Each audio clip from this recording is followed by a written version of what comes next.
Hey game designers, and welcome to part 9 of the homework tutorial. In this one we're going to be doing the shoes and maybe start working on shadows as well.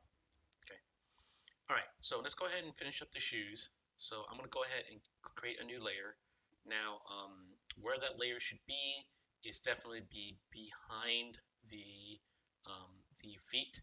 So imagine your shoes being behind here. I'm going to create the right shoe first, which should be below the right leg. So I'm going to go ahead and click over here and add a new layer so that my new layer is below the right leg. Now, chances are I'm going to move this layer into the right leg. Actually, we can go ahead and do that now. We're going to go ahead and move this layer into the right leg folder, okay, but underneath the right leg itself. Let's go ahead and zoom in.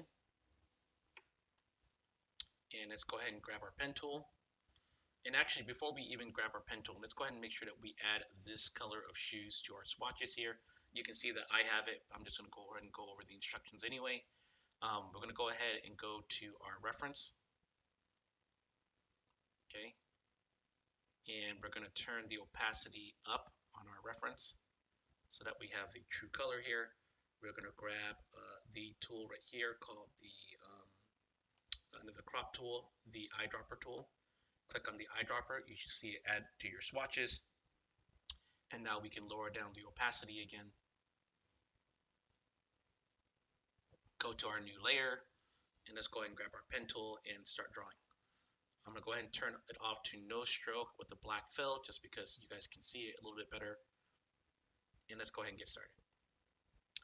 I'm going to go ahead and give ourselves a little bit of a bleed. So I'm going to, start here, pull to the right around 3 o'clock, and then head our way down to give myself a little bit of a bleed. I'm going to go down to the tip of the shoe, pull down, hold Alt to unlink the handles, go to the bottom of the shoe, hold Alt to unlink the handles, go to here, pull to the right, hold Alt, go downward, probably go a little bit less here, go to the tip of the shoe, pull toward 7 o'clock, hold Alt, head toward over here, pull toward 9 o'clock or 9:30, pull up, curve it back somewhere over here, pull over here, hold Alt, unlink the handles, and then head back to the front. Now actually I don't even need to enclose it. Let's not enclose it for now because we really don't need that top black stroke anyway. Chances are we probably won't need it, but let's not enclose it unless we really need to. Let's go ahead and fill in our color here. We're going to click on the color fill, double click on the color picker. We're going to click on our swatches, or if it's already here, you can click on there, and that will add the color. And let's go ahead and name this layer right shoe. Okay, and that looks good. Let's go ahead and not repeat our work here, and we're going to duplicate this layer to make the left shoe. So I'm going to right click and duplicate the layer. It will create a copy of it. I'm going to open up my left leg window and drag it underneath the left leg. Okay, I'm going to go ahead and rename it so I'm not confused. Call it the left shoe. Using the move tool, I'm going to go ahead and move it over here. You can see that it's already properly layered. I'm going to turn off the right shoe for a minute, or just turn off the right leg. Okay, so I can see that my shoe is too big. I'm going to go ahead and grab the corner, hold shift, scale it down a little bit. It is the left shoe, so it should be a little bit smaller because it's a little further away. And just get it, maybe angle it a little bit differently. Again, it's all vectors, so it doesn't really matter if you end up changing it a little bit. It will keep its precision there. And there we have it. It looks like we got the right shoe now. Let's go ahead and turn back on the right leg. Okay, it is in the left leg folder, so the left leg will move with it, the right leg as well. So now we have the left and right shoe of Homer. Okay, let's go ahead and start doing some of the shadows since we had some time in this video. So I'm going to start with the right arm. Okay, so I'm going to go to the right arm, and what I want you guys to do is apply a shadow to it. So we're going to go and do the blending options. As we talked about in class, The problem with doing shadows any other way is that they're not dynamic. We plan to animate this thing, so using the inner shadow, we can add shadows that are dynamic. So you can see here that when you click on inner shadow, and make sure you guys click on the folder to see all the options, you can see the shadow is like right here on the right and on the bottom. Now, because Homer is going to be, walking right and walking left, um, we should put a shadow from a different angle. We should put it from -90, okay? Because we want the shadow to look the same, consistent, whether Homer's looking left or looking right, okay? You can see here that the shadows are really, really dim, and it's kind of weird. We're gonna go and switch this to, I believe you guys have multiple as your default. We're gonna switch it to a soft light, okay? And as you can see, the soft light is not very high because my opacity levels is different than yours. I'm going to change my opacity level to 50%. Okay, you can start seeing the shadow now, and you can turn on the spread and the light.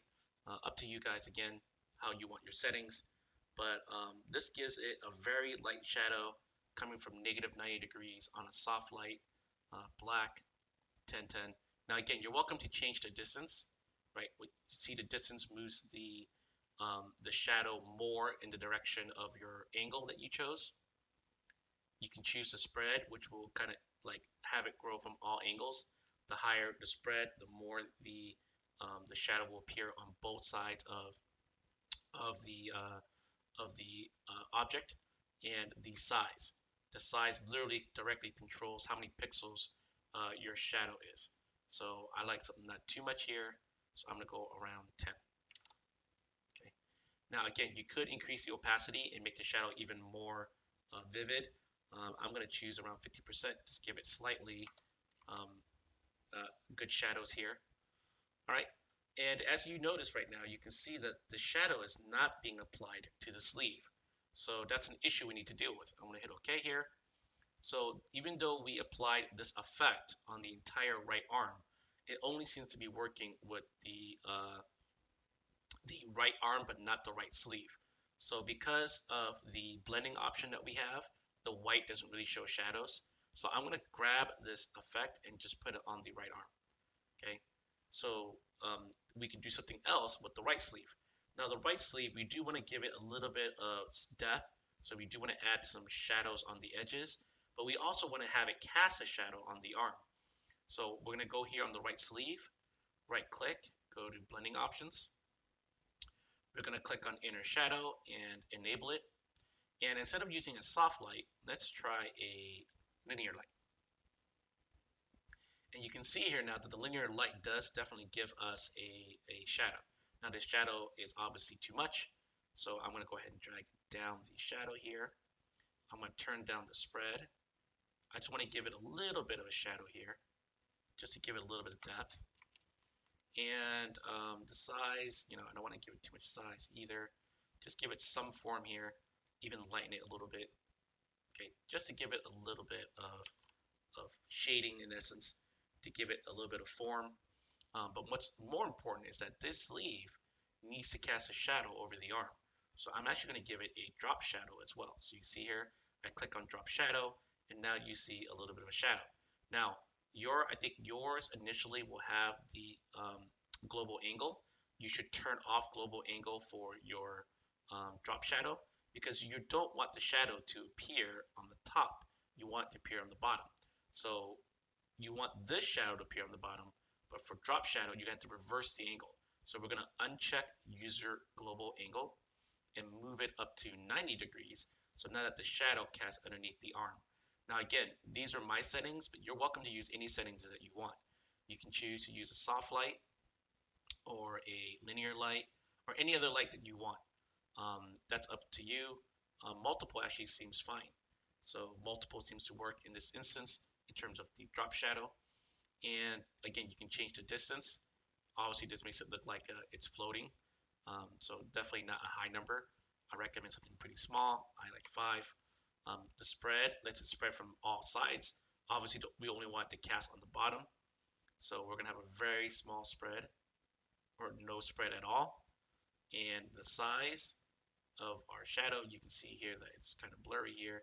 So we're going to keep it, relatively light here. And you can see that it's kind of too dark here. I'm going to lower down the opacity a little bit. The shadow's just kind of too harsh.